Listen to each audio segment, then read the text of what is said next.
Phone করি ইমতে আরেকজনের সাথে কিরা বল্টু ভাই, হ্যাঁ বল্টু ভাই, হ্যাঁ আমাকে কেমন লাগছে, আজকে আমাদের এখানে মাহফিল হচ্ছে, ওখান থেকে আমি লিপস্টিকটা কিনে ঠেটে এসেছি, কেমন লাগছে শোনা।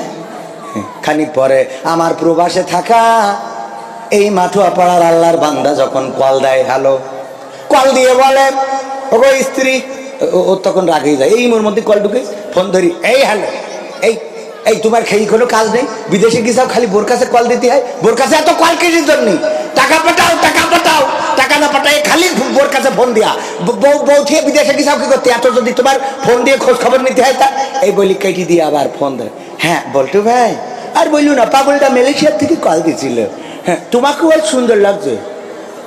হুজুর বলছে আমি একদিন একটা বুদ্ধি করলাম, আমি যাই কিনি বোর জন্য খালি কয় তোমার ওই বন্ধু দেখো দিন তার বোর জন্য কত সুন্দর কিনেছে, আর তুমি যা কেন, তারপরে তো ও বুদ্ধি করেছে, করে একটা শাড়ি কিনেছে খুব সুন্দর করি, দামি শাড়ি, যশোরেরতে আড়ংয়েরতে সুন্দর করে দামে একটা শাড়ি কিনে এনে ডাইনিং টেবিলের উপরে রেখেছে, রেখেতে তারপরে আর কোনো কথা স্ত্রীর কয় নাই, বলছে হুজুর কোনো কথা স্ত্রীর না বললে আমি খাইতে বসে গেলাম, স্ত্রী খালি আর চোখে ওই শাড়ির দিকে তাকাচ্ছে, খালি শুধু ওই খাওয়া টাওয়া তরকার দেয় আর তাকায় যে কি শাড়িটা কার জন্য, কে শাড়ি, তো এক পর্যায়ে বলেই ফেললো যে শাড়ি কার ওটা, তো বলছো আমার ওই যে বন্ধু ও কিনেছে ওর বোর জন্য, তা আমার বললো একটু নিয়ে যা দোস্ত পয়সা দিস আমি সময় করি, তো দেখো দিন কত সুন্দর শাড়ি, কালারটা কি সুন্দর, এরকম শাড়ি তো তোমার নজর পছন্দ কোনোদিন হয় না, তোমার পছন্দে তো কোনোদিন এটা হয় না, এই শাড়িটা তুমি দেখো যে কত সুন্দর শাড়ি, তো আমি আর কিছু বললাম না, পরে খেয়ে দিয়ে উঠে বললাম শাড়িটা কি আসলেই সুন্দর, বলছে এ কি তুমি কিনেছা,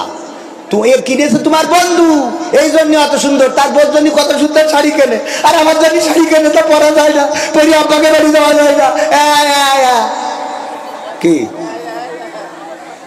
এখন বলতেছে তোমার কি সত্যিই বিশ্বাস মানে পছন্দ হয়েছে, তো বলছে আলহামদুলিল্লাহ পছন্দ হয়েছে, বলছে তাহলে এক কাজ শাড়িটা তুমি নাও, তুমি নাও, আমি দরকার হলে আমার বন্ধু মানুষ তো বুঝাই তার আর একটা কিনাই নীতি বলবানে বা কিনাই দিবানে বা কিনে তার দিবানে, খুব খুশি, যাক আজ একটা ভালো জিনিস ভুল বাজাচ্ছে, তো শাড়িটা পরিছে যেদিন পরি বলছে দেখো বেশ চমৎকার লাগছে না, স্ত্রী বলছিস তো বলে না ভালো লাগছে, বলছো তোমার বন্ধু চয়েস করে কিনেছ বলে এত সুন্দর হয়েছে, তোমার লাইফে তো এত সুন্দর শাড়ি কিনতে পারো নি, তো বলছে তোমার সত্যি সত্যি আসলে শাড়িটা তোমার বলছে একদম মনের মতো, তো বলছে তাহলে আল্লাহর কিরে করে একটা সত্যি কথা কই, বলছে বলো, তো বলছে ওই সত্যি কথা বলতে শাড়িটা আসলে তোমার জন্য আমিই কিনেছি, তো বলছে তাহলে এতে রং থাকবে না, এটা যদি বারবার বক্তাদের বলেন তাহলে ঝামেলা হবে, আমাদের কথার মধ্যে মেলা ডিস্টার্ব হবে, এই জন্য আমি প্রথমেই বলে দিচ্ছি মা বোনেরা আপনারা একটু পিছনে ওই যে সেলমেল ডাকে ওইদিকে যান, এদিকে থাকার দরকার নেই, ওদিকে যান, হ্যাঁ জেনে আর একজন সেলমেল না আসতে পারে, বাড়ির লোক নেই সব ধরে নিয়ে গেলে আবার কবে ওয়াজ শুনতে যাই আমার মুরগি গেছে, হ্যাঁ তো এই জন্য আমার মা বোনেরা আমি জানি যে আমার অঞ্চলের মা বোনেরা খুবই ভালো মানুষ, এত ভালো মানুষ আমি অন্য অঞ্চলে এত দেখি নাই, খুব আদর করে, তো আমার মা বোনদেরকে বলবো অনুনয় করে পায়ে হাত রেখে বলছি আপনারা সবাই দয়া করে একটু জায়গা রেখে বসবেন, পিছনের দিকে যাবেন, আর এখনো তো মা বোনেরা আসবে রান্না বান্না করে আত্মীয় স্বজনের খাওয়ায় আসবে, আর আমার যুবক ভাইয়েরা আমি কয়েকজন যুবকের বলেছি কেউ বাইরে থাকা যাবে না, এখানে এসে বসে যেতে হবে, এখানে বসলে আল্লাহ রাব্বুল আলামিন আপনার নসিবকে পাল্টে দিতে পারেন, আপনি যতই মোটরসাইকেলে জোরে গিয়ার দেন এটা মানে ভালো কিছু নয়, এটা দেখে কেউ আপনাকে ভালো বলে না, কেউ আপনাদেরকে মনে করে না যে ভালো ছেলেটা কত জোরে বাইক চালিয়ে চলে গেল, বরং যে খুব করে যায় কয় এই হয়েছে একটা উটকাট, কি হয়েছে উটকাট একটা হয়েছে, কোন দিন পড়ে থাকবে কোন জায়গায়, নেটওয়ার্ক পানি পাবে না, নেটওয়ার্ক এমনি চলে যাবে, এই কথা বলে না বলে না, এই জন্য আদর্শবান হওয়ার দরকার আছে, যেই ছেলেটা আজান হইলে মসজিদে যায় সেই ছেলেটার বিয়ে করার জন্য চাকরির দরকার হয় না, কই ছেলেটা ভালো ভদ্র আছে নামাজি, ভাই কিটা খুলে গেল কে, এবারে সব খুলেও যাচ্ছে অসুবিধা নেই লাগাই দিছি, এখন এই জন্য আমার প্রথম অনুরোধ হলো আশেপাশে যারা আওয়াজ শুনছেন, আমাদের প্রধান বক্তা সুদূর ভারতের কলকাতা থেকে অলরেডি চলে এসেছেন, কলকাতা কাছে না মাঠুয়াপাড়া কাছে, মাঠুয়াপাড়া কাছে না, আর মাঠুয়াপাড়ার লোক এখনো মাঠুয়াপাড়ায় আসতে পারে নাই, তার মানে বোঝা গেল যে কলকাতা থেকে মাঠুয়াপাড়া দূর, হ্যাঁ এই ওয়াজের স্টেজ কলকাতার বক্তার থেকে এই ওয়াজের স্টেজ মাঠোয়াপাড়াবাসীর কাছে মনে হচ্ছে অনেক দূরত্ব। ও আমার যুবক ভাইয়েরা, না বসলে আমি তো বলতে চাচ্ছি না, সবাই এখানে দাঁড়ানো আমার ভাইয়েরা একটু বসে যান। এখানে বসলে আল্লাহ রাব্বুল আলামিন আপনার উপরে রহম করবেন। আমি আশা করি আপনার ভালো জায়গায় বিয়ে হবে। যে মেয়ের পিছনে ঘুরঘুর করছেন দরকার হবে না, ভালো মেয়ে ওর থেকে পাবেন ইনশাআল্লাহ। আর যারা চলে যাবেন তাতেও অসুবিধা নেই, কারণ যার হেদায়েত নসিবে নাই তার হাজার পিটাইলেও হেদায়েত হবে, পিটাইলেও হবে না, মাইলেও হবে না, বাইনলেও হবে না। যার হেদায়েত আল্লাহ নসিবে লেখে নাই তার পায়ে হাত দিয়েও যদি বসতে বলি কোরআনের মাহফিলে সে বসতে পারবে না, কারণ আল্লাহ যদি কবুল না করে সে বসতে পারবে। তাই যদি পারতো তাহলে আবু জেহেলের বাড়ি নিজে চোখে দেখে আইছি, কাবা ঘরের সবচেয়ে কাছে হলো আবু জেহেলের বাড়ি। সবচেয়ে কাছে কার বাড়ি? আবু জেহেলের বাড়ি।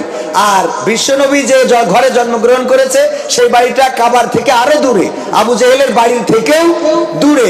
কাবার কাছে আবু জেহেল বসবাস করে আবু জেহেল জাহান্নামের বাসিন্দা হয়ে বিদায় নিয়েছে। অথচ মক্কা থেকে কাবা থেকে মদিনার দূরত্ব 480 কিলোমিটার। সেই মদিনাবাসী আল্লাহ রাসূলকে অ্যাকসেপ্ট করে জান্নাতের বাসিন্দা হয়েছেন, বলেন সুবহানাল্লাহ। এটা আল্লাহ কবুল করেছেন। তাই আল্লাহ যদি কবুল না করে, ওগো যুবকেরা, আমি তোমাদের যাই বলি না কেন, আল্লাহ কবুল না করলে আমি বলি কোনো লাভ নেই। এখানে বসার জন্য ভাগ্যের দরকার আছে না নাই? কাবা ঘর জিয়ারতের জন্য ভাগ্যের দরকার আছে না নাই? মসজিদে নামাজ পড়ার জন্য ভাগ্যের দরকার আছে। আপনি যেই দিন মনে করবেন আপনি নামাজ পড়বেন, ওই দিন দেখবেন যে ঠ্যাং ভেঙে বসে রয়েছেন। আল্লাহ আপনার সিজদা নিতে চায় না। আল্লাহর সিজদা, আল্লাহর জমিনে আল্লাহর কাছে সিজদা করার মতো অসংখ্য বান্দা আল্লাহর আছে। সুতরাং নিজেকে নিয়ে ভাবেন যে আমার সিজদা যদি আল্লাহর কাছে পছন্দের না হয় তাহলে পরকালে কি হবে। এখানে মুরব্বীরা আছেন, অনেকেই দাড়ি সাদা হয়ে গেছে। এই মুরব্বী জনগুলো এখন যদি একটু কল্পনা করেন যৌবনকালে কি করেছেন, কি সময়টা পার করেছেন, এখন ইচ্ছা করলেও যৌবনে ফিরে যাওয়ার কোনো সুযোগ আছে? আর সুযোগ নেই। এজন্য যুবক যারা, আমার বিশ্বনবী বলেছেন, আব্দুল্লাহ ইবনে আব্বাস রাদিয়াল্লাহু তাআলা আনহু থেকে বর্ণিত, আল্লাহর নবী বলেছেন, তোমরা 5টি বিষয়ের পূর্বে 5টি বিষয়কে গুরুত্ব দাও। কয়টি বিষয়ের পূর্বে? 5টি বিষয়ের পূর্বে 5টি বিষয়কে গুরুত্ব দাও। 1 নম্বর হলো তোমাদের বার্ধক্য আসার আগে যৌবনকে গুরুত্ব দাও।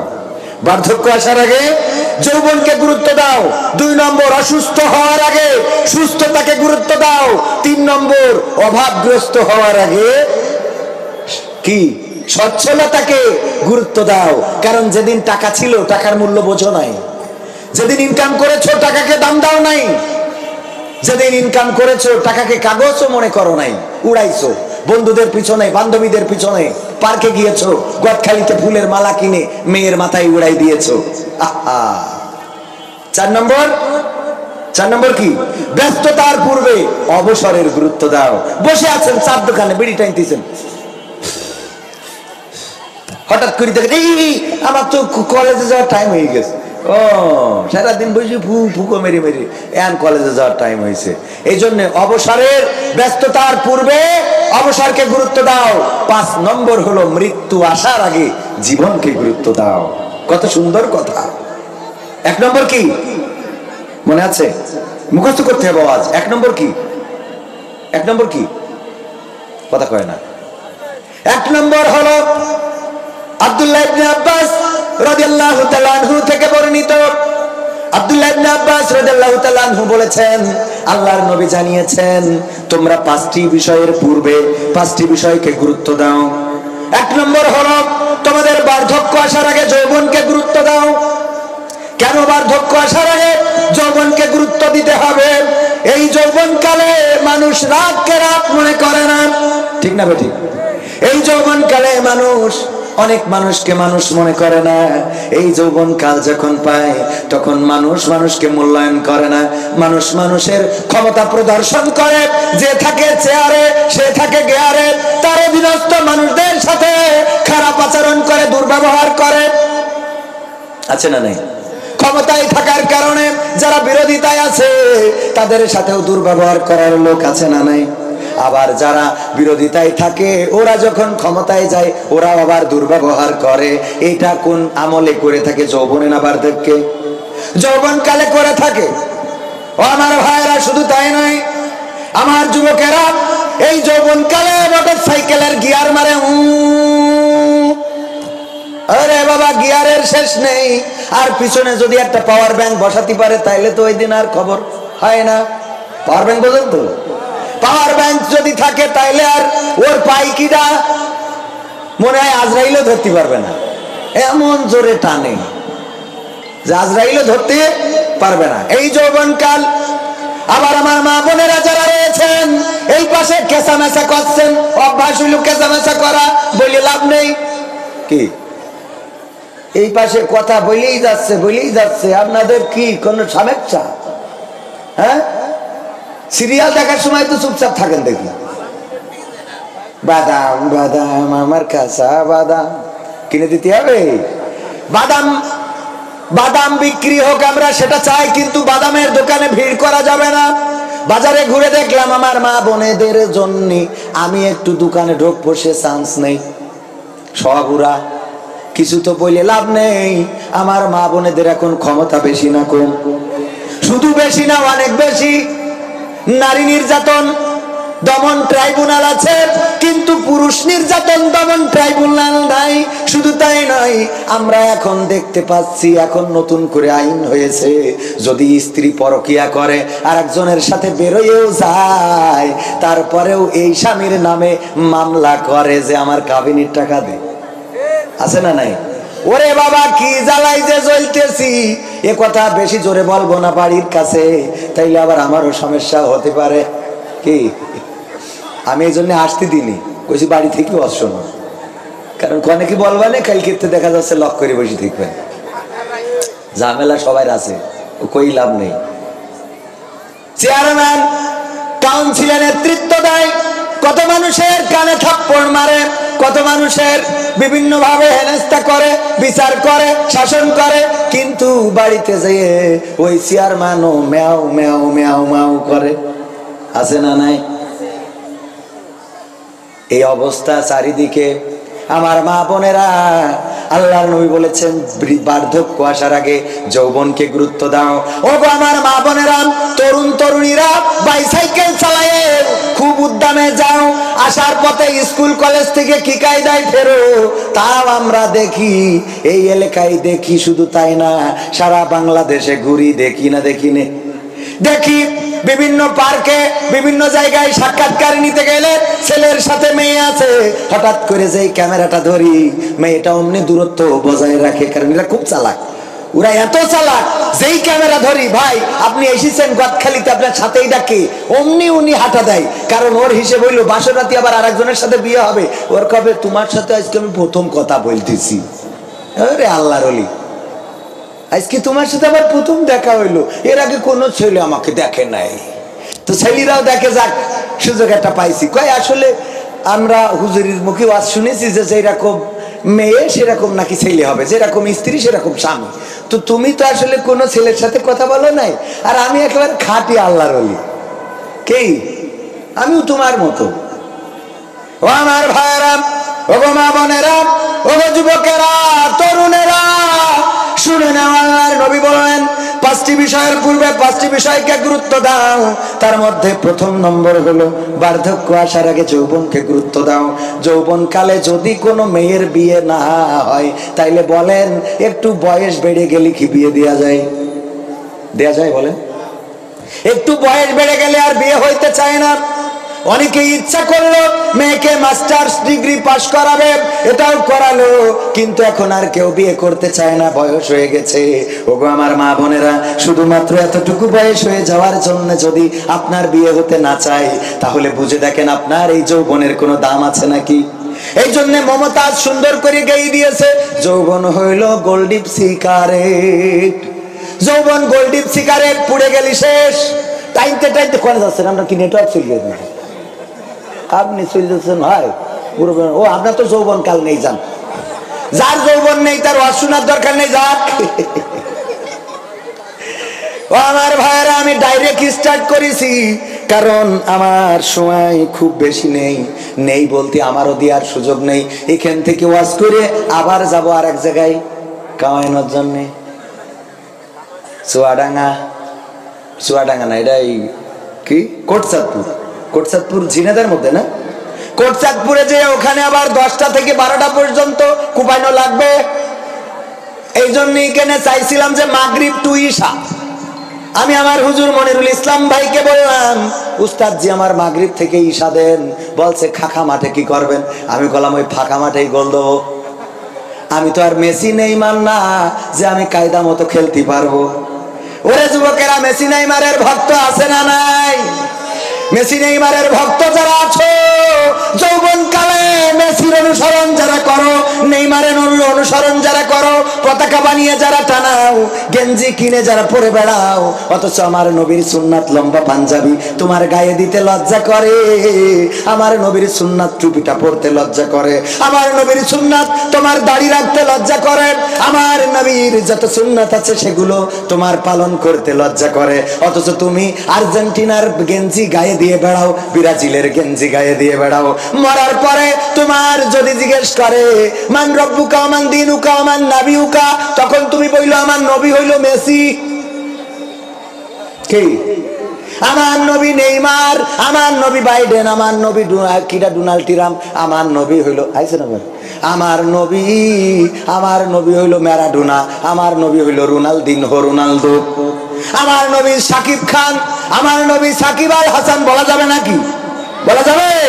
বলা যা গেলিও ওই নবী, ওরা তো নবী তো না, ওই নেতারাই আপনাদের কোনো কাজে লাগবে না। লাগবে? ওই দিন ওরা তাই নিজেরা দৌড়াতে থাকবে, আমাদের কি হবে, কি উপায় হবে, কি করে বাঁচবো? আমরা তো ইসলাম গ্রহণ করি নাই, ইসলামের পথে চলি নাই, আমাদের উপায় কি হবে?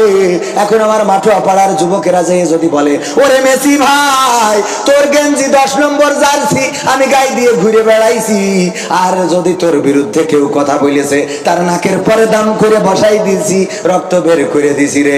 আবার কেউ যদি বলে আমি হলদে গেঞ্জি গায়ে দিয়ে বেড়াইছি, ওরে নেইমার আমি তোমায় ভালোবাসি। এখন বলেন দেখি নেইমার মেসি ওই দিন কোনো উপকার কি ওদের করতে পারবে নাকি? পারবে? অথচ তুমি পতাকা টানালে আমার স্বাধীন বাংলাদেশে, তোমার পতাকা ওড়ে ব্রাজিলের, মেনে নিয়ে যায়। ওরা তো রাজাকারদের থেকেও খারাপ, কথা কয় না। আমার স্বাধীন বাংলাদেশে ছোট এতটুকুন একটা বাংলাদেশের পতাকা, আর 14 হাত লম্বা করে ব্রাজিল আর্জেন্টিনার পতাকা। আবার দেখলাম আমাদের এক আল্লাহর ওলি পতাকা বানাইছে 4 মাইল লম্বা। বলেন সুবহানাল্লাহ, নাউজুবিল্লাহ। না, 4 মাইল লম্বা শুধু বানাই নাই, নিজের বাড়ি থেকে শ্বশুর বাড়ি পর্যন্ত টেনে নিয়ে গেছে, শ্বশুর বাড়ির থেকেও কিছু টাকা নিয়েছে, নিজের জায়গা জমি বাগান, আমের বাগান ছিল বিক্রি করে দিয়েছে। এই করে এত বড় পতাকা বানালে গো, যখন কবরে যাবা আর ওই কবরে যখন ফেরেশতারা জিজ্ঞেস করবে বলো ভালো আমল কি করেছো, তখন বলবো আমি 4 মাইল লম্বা পতাকা বানাইলাম। ফেরেশতারা বলবে এইটা আবার কি? ফেরেশতারা পতাকা বুঝবে? এই জন্য ভাইরা আমার, যৌবনকালকে গুরুত্ব দিতে হবে। এই যৌবনে যারা যৌবনের শক্তি প্রদর্শন করো তাদেরকে বলতে চাই এই যৌবন থাকবে না। এখানে বৃদ্ধ মানুষ যারা রয়েছে, তোমাদের সামনে যত বৃদ্ধ মানুষ ঘুরে বেড়ায় তাদেরকে দেখে নাও, এরাও একদিন যুবক ছিল, এদেরও একদিন রক্তের গরম ছিল, যৌবনের গরম ছিল, এদেরও একদিন শক্তি ছিল, এদেরও একদিন সাহস ছিল, এদেরও একদিন এমন পাওয়ার ছিল যে পাওয়ারে গোটা দেশের মানুষ শুধু নয়, গোটা এলাকার মানুষ শুধু নয়, তার ভয়ে ভীত হয়ে থাকতো মানুষেরা। এমনও অনেক শক্তিশালী মানুষ ছিল যে তাদের নাম শুনে হরিণ আর বাঘে এক ঘাটে কি পানি খায়, এমন পাওয়ারফুল আছে না নাই? নমরুদ কত পাওয়ার ছিল, ফেরাউনের কত পাওয়ার ছিল, হামানের কত পাওয়ার ছিল, কারুনের কত পাওয়ার ছিল, আবু জেহেলের কত পাওয়ার ছিল, আবু লাহাবের কত পাওয়ার ছিল রে। এই পাওয়ার গুলো কোনো কাজে লাগলো না, সবাই মারা গেল। নমরুদ মারা গেল জুতার বাড়ি খেয়ে, কি খেয়ে? জুতার বাড়ি খেয়ে, এবং প্রতিবন্ধী মশা নাকের মধ্যে ঢুকে গেল, ল্যাংড়া মশা। অন্য মশাকের বলছে মশা ভাই তোদের তো হাত আছে পা আছে, তোমরা তো ঠিক আছে, তোমরা সুস্থ মানুষ, আর আমি তো হইলো মানুষ না, সুস্থ মশা। তোমরা তো সুস্থ মশা, আর আমি ল্যাংড়া, আমার এক ঠ্যাং খুঁড়া আর এক হাত ল্যাংড়া, এক হাত পঙ্গু, আমার একটু সুযোগ দাও, আমি একটু ফেরাউনের সুযোগ নিতে চাই। বললো তুই কি করি ধরবি ওর, তুই তো খুঁড়া মানুষ বসতে পারিস নে। কই আমি নাক দিয়ে ঢুকপানে, নাক দিয়ে ঢুকে গেল। তারপরে মজকে ঢুকে যখন কামড় দেওয়া শুরু করে দিল, মাথায় বাড়ি দিতে লাগলো, বিভিন্ন ভাবে মাথায় ঘাত হইলে আরাম পায়। এই ঘাত হইতে ঘাত হইতে জুতো দিয়ে ঘাত হইনো শুরু হয়ে গেল। জুতো সেই সময় যে খড়ম ছিল কাঠের, এই খড়ম দিয়ে জোরে ঘাপায়। যত জোরে ঘাপায় নমরুদ বলে আরো জোরে, আরো জোরে, খুব আরাম পাচ্ছি, আরো জোরে। এই জোরে ঘাপাতি ঘাপাতি অমনি মাথাটা গেল ফেরিয়ে, আর ওই ল্যাংড়া মশা প্যাং প্যাং করতে করতে গেল উড়িয়ে, আর নমরুদ অমনি চিটপটাং হয়ে থাকলো পড়িয়ে। ঠিক না বেঠে?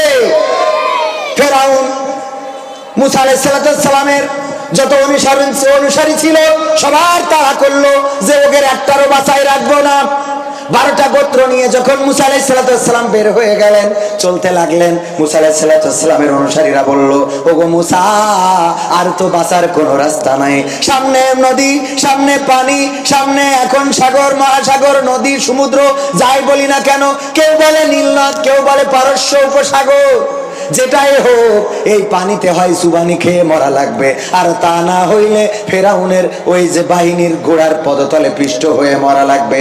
আল্লাহর নবী মুসা বললেন, হতাশ হইও না, কারণ আমার আল্লাহ বলেছেন, লা তাকনাতু মির রাহমাতিল্লাহ। বলেন আল্লাহু আকবার। আমার আল্লাহ বলেছেন তোমরা আল্লাহর রহমত থেকে নিরাশ হইও না, হতাশ হইও না। আল্লাহ রাব্বুল আলামিন যদি রহম করে তাহলে গোবরে পদ্ম ফুল ফুটতে সময় লাগে না। নদীর কুল ভাঙে ও কুল গড়ে, এই তো নদীর খেলা। সকাল বেলার ধ্বনি তুমি, ফকির সন্ধ্যা বেলা। এই হলো আল্লাহর নীতি। সকাল বেলার ফকিরকে সন্ধ্যায় ধনী বানিয়ে দেয়, সকালবেলার বাচ্চাকে সন্ধ্যায় ফকির বানিয়ে দেয়, আবার সকালবেলার ফকির সন্ধ্যায় রাজা বাচ্চা হয়ে বাড়িতে ফিরে আসে। এটা হলো আমার আল্লাহর খেলা। এই খেলার সাথে, এই খেলাটা যারা বুঝেছে, ওরা কোনোদিন অন্যায় করে না, ওরা কোনোদিন অপরাধ করে না, ওরা কোনোদিন গুনাহ করে না, ওরা কোনোদিন জেনা করে না, ওরা কোনোদিন ব্যভিচার করে না, ওরা কোনোদিন অন্যের মাল ঠকায় না, ওরা কোনোদিন অন্যের আল ব্যাকা করে না, ওরা কোনোদিন সুদ খায় না, ঘুষ খায় না, ওরা কোনোদিন অন্য মানুষের সাথে দুর্ব্যবহার করে না। যারা আল্লাহর খেলাটা বুঝেছে, যারা আল্লাহকে চিনেছে, যারা আল্লাহকে পেয়েছে, ওরা আল্লাহকে পাওয়ার জন্য আরো সিজদায় পড়ে থাকে। যেমন আমার নবী সাল্লাল্লাহু আলাইহি ওয়াসাল্লাম সিজদায় থাকতেন, নামাজে রুকুতে থাকতেন।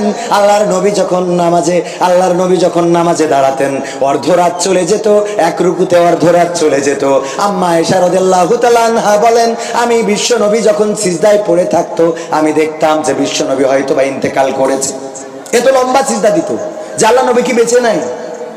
আমি পায়ে চিমটি কাটতাম, আল্লাহর নবীর পায়ে যখন চিমটি দিতাম তখন পাটা নড়ে উঠতো, বুঝতে পারতাম আল্লাহর নবী পৃথিবীতে আছেন, বেঁচে আছেন। এত লম্বা সিজদা দিতেন।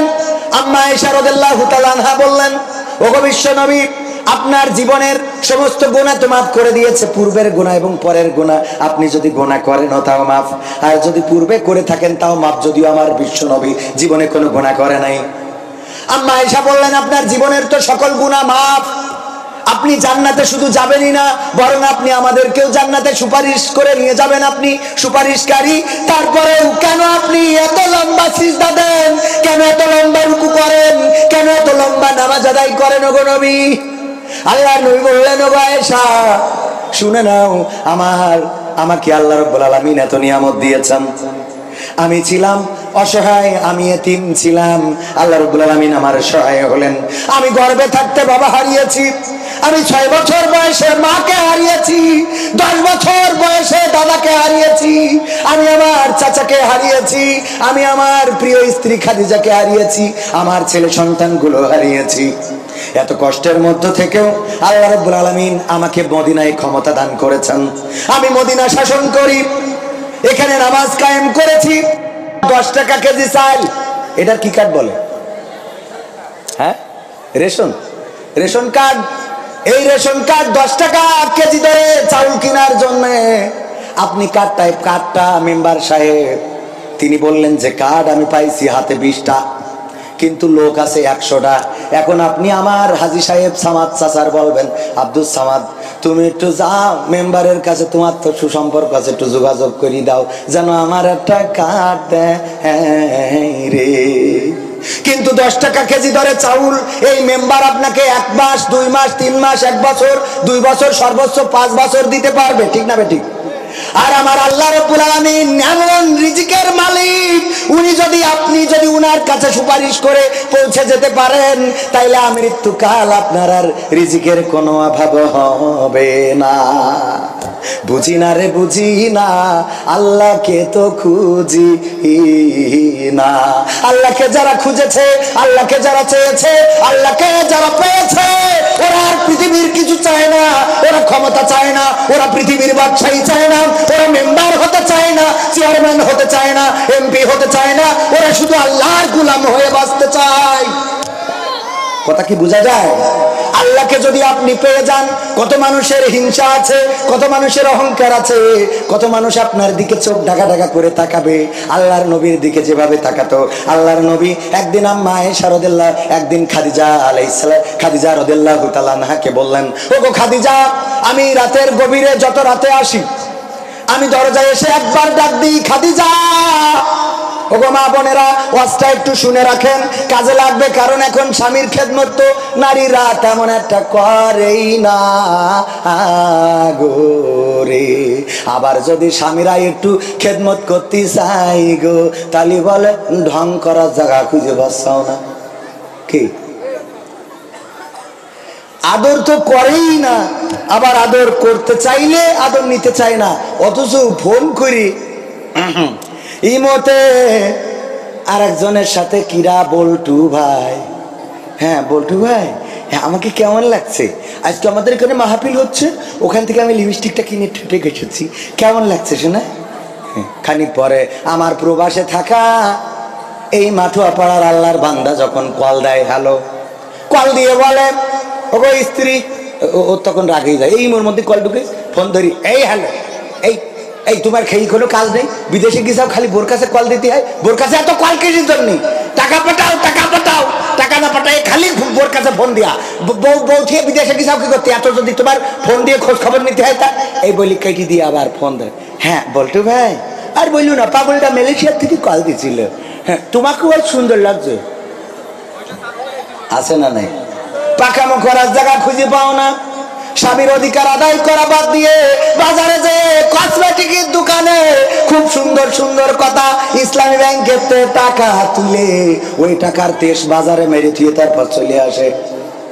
আমার বন্ধু মহিউদ্দিন এখানে আছে, কাকমারি বাড়ি, আমার ক্লাসমেট, সে একটা কসমেটিকের দোকান আছে। আমি কই দোকান তো বেশি চলে না, তেমন একটা কাস্টমার দেখি নে, তারপরে তো সংসার চলে কি করে? বলছে দোস্ত ও বুঝবি নে ক্যা, বলছে 2-1টা বিদেশি ভাবি থাকলি আর কিছু লাগে না রে, আর কিছু লাগে? আরে বাবা, বাজার করে এসে কয় মেলা কিছু কিনেস, মানে ওদের তো ওরা যা করবে সেইটাই সন্তুষ্ট, আর স্বামী যা করে সবচেয়ে মানে বাজে, যে শাড়িটা আনবে ওটার কালার খারাপ, যে পোশাকটা কিনবে ওটা ভালো না, যে জুতোটা কিনবে ওটা ছিঁড়ে যাবে, মানে যত রকম স্বামী জানে এই পাই করা যায়, এই করা যায়, তাই করা যায়। অমুখির বোর দেখো দিন কত সুন্দর কিনে দিয়েছে, অমুখির বোর শাড়িটা কত সুন্দর, অমুখির বোর লুঙ্গিটা কত সুন্দর, এই লুঙ্গি না, ওরা তো আবার লুঙ্গি পরে না, অমুখির বোর এই কত সুন্দর, তাই কত সুন্দর, এরকম বলে না?